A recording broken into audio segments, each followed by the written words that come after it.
They're saying I lit the fire in you. All right, I will put it out.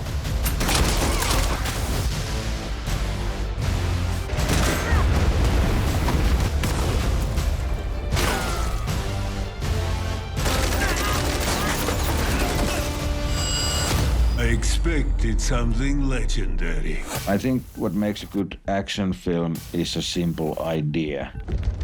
If you have simple enough idea, then it's easy to start to color it with action.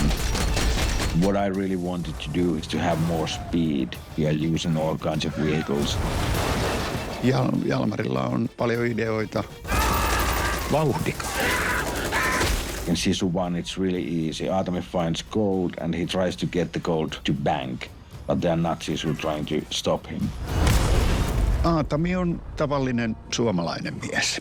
Perheenisä, kunnes sota alkaa ja kaikki muu. Jorma, he's one of the rare guys who could do this kind of role because there's basically no dialogue and we need to see what he's feeling and thinking just by his face. Jorma's performance in the original Sisu was beautiful. It's a lovely, wonderful, strong, powerful performance. He brings a grittiness to it. He brings an authenticity and a reality to it. You are a mistake, an aberration. You are a byproduct of my work.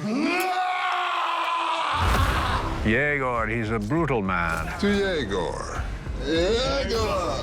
He's a Russian, either mercenary or a partisan. Unleash hell. But what he really is a hardened killer. Yegor on jollain tapaa vähän samanlainen hahmo kuin Atami.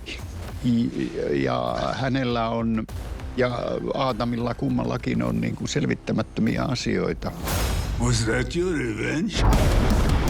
We have so complicated scenes that storyboards are mandatory. You have to have it. Otherwise, it's totally impossible. Trying to get everyone in the same page, hardest thing to do in this film. To try and make interesting action scenes and have good ideas so that audience can't know what's going to happen next. The action sequences, they're wicked fun to watch and very challenging to do. It's all staged with a great wit to it. Almost everything happens in a move, trying to get back to Finland, and I hope people enjoy the really big, like roller coaster ride of Atami trying to get home. There's no place like home.